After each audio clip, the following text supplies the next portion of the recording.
I wanted to share that about 6 months prior to that, so in November, me and many others, I'm not the only one, I'm not special anyway, we've received this profound knowing that law is changing, that the universal law is changing. And we were all discussing it with each other, and we all just knew that the law is changing, that this is not going to be tolerated anymore. And now 6 months later, it was delivered, and it's manifested. And of course, it'll take a lot longer for it. It's because it takes time. It takes time to change a law like this, and everyone needs to tune in with the answer and agree with it, so that the change was already occurring before it was announced officially, and people tune in with these things just felt it. Yeah. So what I want to point out with this, which I think it's so exciting, is that whenever in future you will receive this deep knowing, profound knowing of something exciting, some kind of shift, maybe you will not even be able to put words to it, but you will just know that something has changed collectively. Just trust that it's true, it's accurate, and then just patiently wait. Eventually it will show up in our reality. So I feel collectively we are helping to make this change, because as we are anchoring more of the sovereignty and standing up for ourselves, naturally our reality is changing as well. So we are supporting everyone else with that. Isn't that so exciting? It is absolutely exciting, and yes. Yeah. This change in law is the crowning of a battle that has been going on for such a long time, and that's been a long time as well since this battle was maybe half through, that the people of the Good Alliance decided that they need the Prime Directive needed to be extended, and this law of consent needs to be reviewed. And that has started a long time ago. It took so much time. And a few months ago, you felt it as you felt it.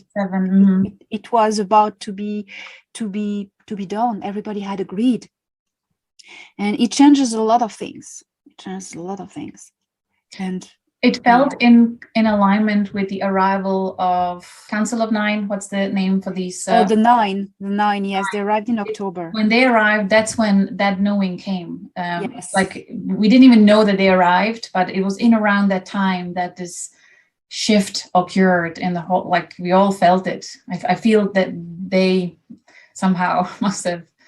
Yes, because the Galactic Federation of Worlds depends on the management of the Intergalactic Confederation for these laws, and the Intergalactic Confederation, or Super Federation as we want to call it, is the same, depend themselves on a higher management, which is the nine collective.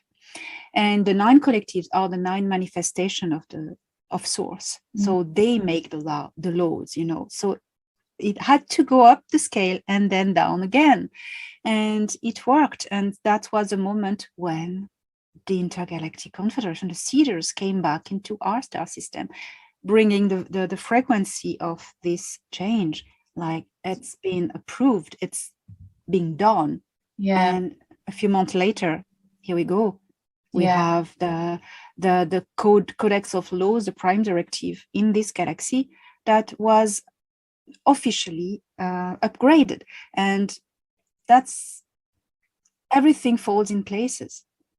I believe many humans played important role at that time by receiving it and downloading it into Earth, into our bodies as well. I'm sure there must have been thousands, if not hundreds of thousands, many literally just received and in different ways. Yes, because it's not only a Codex of Laws, it's a universal law, it's a frequency. It's something that is embedded in the hologram of reality. So everyone tuned it with this planetary matrix and the universal matrix, just sense the change, as you said. And, I believe, and I have very good reason to believe, that there are a humongous amount of souls on Earth that have incarnated that are of the Cedars, come from other galaxies. And these people, these souls, have attuned to this new frequency coming in, and as well the frequency of the seeders coming back, and responded and effectively anchored it in the holographic planetary matrix. That's exactly what happened. And I really believe this.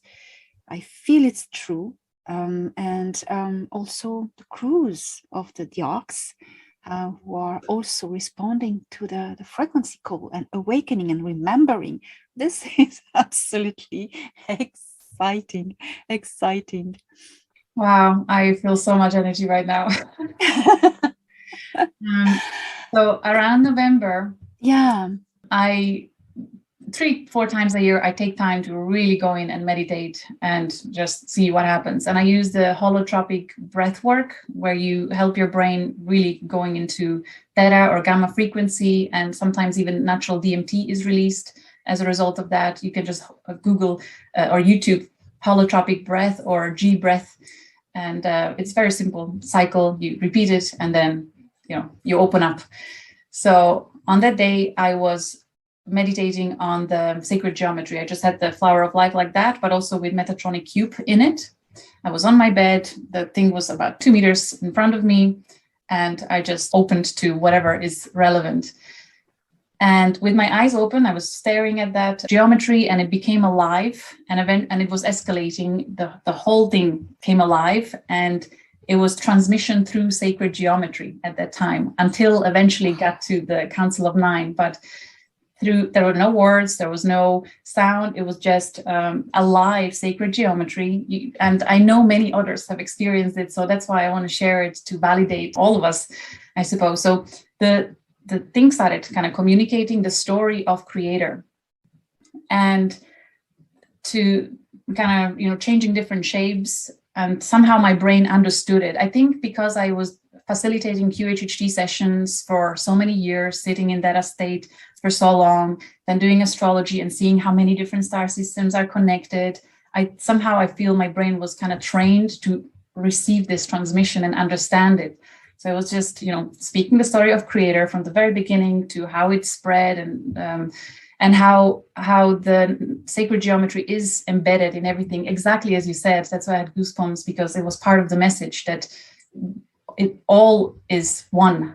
And then it started showing the stories of this kind of polarity, and how it went into the most amazing benevolent state, but also the dark side was part of that same creation, and that it went and created quite mind-blowing, extraordinary beings and creatures and intelligence that is malevolent, more into the darker side, and that it needs to be accepted also inside us as part of the divine experience first.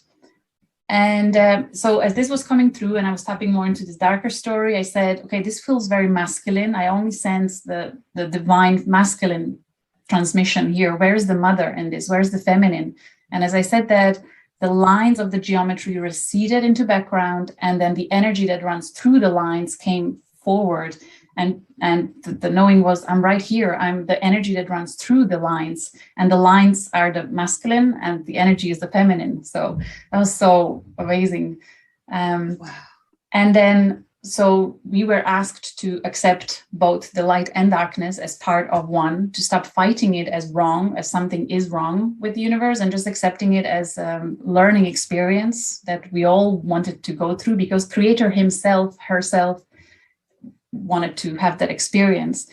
And then as it went into before it went into the future, I was made aware of all these different star systems and how souls are coming very precisely to Earth at this time, because we are going through space that is allowing this higher frequency of source to permeate everything in our solar system. And they all knew it, so they arranged many of these souls to be here.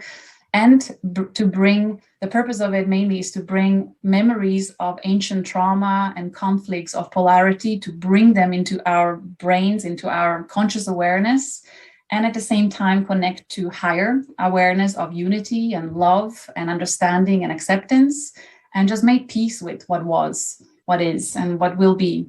And this way we are helping to restore peace, balance, and harmony, and that state of acceptance and connectivity in the whole galaxy. And then the future story was shown that eventually this story of polarity is no longer becoming relevant. Eventually, in many thousands of years, this felt like millions of years from now, that it will just become like a dead star that'll be kind of stored in the galaxy. This is metaphorically speaking, where the story of polarity and all those conflicts and wars will be there in case someone will want to tune into it, to learn from it, but we know it already in us. It's no longer relevant. It felt like Creator himself is no longer entertaining this, or it's not necessary anymore, because we all had the ride and we are like done with this roller coaster and happy to upgrade to something else new. And it just felt, and then the 9 came through. It felt like they're so close within the solar system, and it was just more sacred geometry. So I then saw our universe, and then they showed me different types of geometry, which I knew are different galaxies. So these different confederations were coming through different looking geometry with different colors. Some of them are very graceful and soft and gentle, kind of like maybe Andromeda Arcturians kind of. And then the others were very almost like not warrior, but very like masculine and determined, more like in a masculine way. There's so many different types, and I just, I didn't have words or names to identify them. I just knew that there are different galaxies and different universes, even more so, like because they had different geometry. So yeah, that was very interesting. And one main message there was just do not get confused by what comes up in the fan spinning. Do not get confused by what's coming up, to be cleared, and just remember who you are, where you come from, and hold the higher frequency of love. So I'm sure many others had similar experiences. I am convinced a lot of people have this kind of experience now since last October and November. And my commentaries on what you just said is that I totally agreed in the understanding that every universe or dimension has a different holographic geometry formula, and that really makes sense. Also, in the book The Only Planet of Choice, where Phyllis Schlemmer channeled the what you call the Council of Nine, what I call the Nine Collective, to make the difference with the Alilam. So I rather said the Nine Collective. She transmitted this message from them, that they say that Earth is a planet to experience the duality and the choice of the duality, and the Earth is a planet of choice. And the book is called The Only Planet of Choice, and that's very interesting because it totally matches what you received. So I wanted to say that. So with that transmission, I felt so determined that we are reclaiming the light, and then the next day, dark frequency came through again through geometry, because it's on my bed. So usually when I fall asleep, I look at that, and it just showed itself in its intricate magnificence, but as dark consciousness. And it doesn't speak or anything, but just the knowing was like, how dare you claim it all for light? Like you're allowed to claim the light as yours, but reclaim the night. And it's almost as if they are so, I suppose, service to self intelligence. It is pushing us to be more diligent in our mastery and maintaining our light by choice, because if we get sloppy, they will find a way to manipulate us or mislead us or anything. So they just show that they also have a purpose here. And it's like we cannot want and need forever to be just light and happiness on Earth, because this is a place of polarity. So they claim the night, the service to self, and we can claim the light and service to others. But we work together.